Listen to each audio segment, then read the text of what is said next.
MLA और MPs को लेकर सुप्रीम कोर्ट का एक बड़ा फैसला है, यानी सुप्रीम कोर्ट की एक बड़ी जजमेंट जो है वो आ चुकी है। अगर कोई भी एमएलए या एमपी पैसे लेकर यानी रिश्वत लेकर संसद में किसी के हक में बयान देता है या वोट देता है, पहले तो उस पर कानूनी कार्रवाई नहीं हो सकती थी, लेकिन अब सुप्रीम कोर्ट ने अपने ही फैसले को बदल दिया। यानी अब एमएलए एमपीज जो है वो रिश्वत लेकर अगर किसी के हक में बयान देते हैं या किसी को वोट देते हैं या किसी का पक्ष लेते हैं, अब उन पर भी ऐसे ही कार्रवाई होगी जैसे पहले किसी पर होती थी। यानी नोट लेकर वोट देने का सिलसिला जो है वो अब बंद हो जाएगा। और आपने देखा है कि चुनाव जो है बस आने ही वाले हैं, उसे लेकर एक बड़ा डिसीजन आया है। यानी अब जितने भी एमएलए हैं और एमपीज हैं उनके पास कोई इम्यूनिटी नहीं होगी, यानी उनके पास कोई चांस नहीं होगा कि वो कानूनी कार्रवाई से बच सके।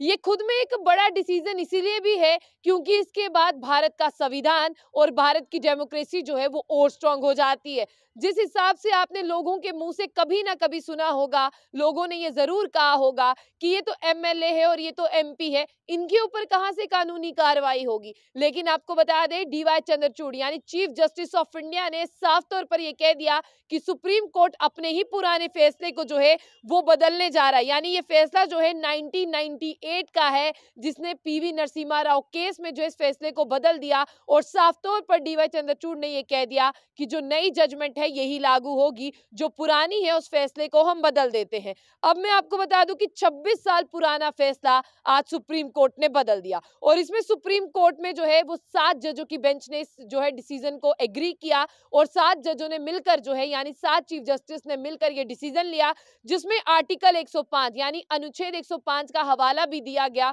और कहा गया कि एक तो एमएलए और दूसरा एमपी और ऊपर से ये रिश्वत भी ले, यानी वोट लेने के लिए नोट की यहाँ पर जो कारोबार है ये बंद होना चाहिए। और सबसे पहले मैं आपको बता दूं कि 26 साल पुराने डिसीजन को जो है वो वापस करना, उसे भंग करना और नए डिसीजन का आना, ये बहुत बड़ी बात है। लेकिन अब आप लोग जानना चाहते होंगे ये डिसीजन था क्या। मैं आपको बता दूं, आर्टिकल 105 का हवाला देते हुए कोर्ट ने कहा कि किसी भी तरह की घुसखोरी यानी किसी भी तरह की ब्राइब लेना, रिश्वत लेने को छूट नहीं मिलेगी और रिश्वत लेकर वोट देने पर जो है अब छूट नहीं दी गई है। लेकिन मैं आपको बता दूं कि पिछला फैसला क्या था। पीवी नरसिम्हा राव फैसले में यह कहा गया था कि अगर कोई भी एमपी या एमएलए पैसे देता हुआ यानी घूसखोरी या रिश्वत लेते हुए जो है वो पकड़ा भी जाता है, उसके ऊपर कानूनी कार्रवाई नहीं होगी। लेकिन 5 जजों की ये पीठ थी, उसने आज ये फैसला सुनाया कि अनुच्छेद 105(2) और 94(2) के तहत जो है संसद के अंदर दिए गए किसी भी भाषण और वोट के बदले आपराधिक मुकदमे से पहले छूट मिलती थी, अब नहीं मिलेगी। अनुच्छेद 105 और 194 जो है संसद और विधानसभाओं में सांसदों और विधायकों की शक्तियों को जो है पूरी तरह से भंग कर देता है। यानी आने वाले समय में कोई एमएलए हो, एमपी हो या मौजूदा एमएलए हो या एमपी हो या कभी भी कोई बने, अब उन्हें ये पता चल जाना चाहिए कि अगर हम किसी को खरीदते हैं और कहते हैं कि संसद में आओ भैया हमारे हक में बयान दो, हम किसी को कहते हैं कि संसद में वोट पड़ रहे हैं आए हमें वोट दें, अब ये चीज अगर एक बार जो है वो सामने आ गई तो आप पर भी मुकदमा होगा। और मैं आपको यही बता दूं, ये मोदी सरकार में ये डिसीजन लिया गया है। हालांकि ये डिसीजन जो है आज सुप्रीम कोर्ट ने लिया है, लेकिन हर कोई इसकी सराहना कर रहा है और हर कोई कह रहा है कि अब एमएलए और एमपी भी उसी तर्ज पर होगा जहां पर आम लोग होते हैं। आने वाला सीजन जो है वो चुनावों का है और चुनावों सीजन से पहले जो है ऐसे डिसीजन लेना कहीं ना कहीं बहुत सी सीटों को हिला सकते हैं।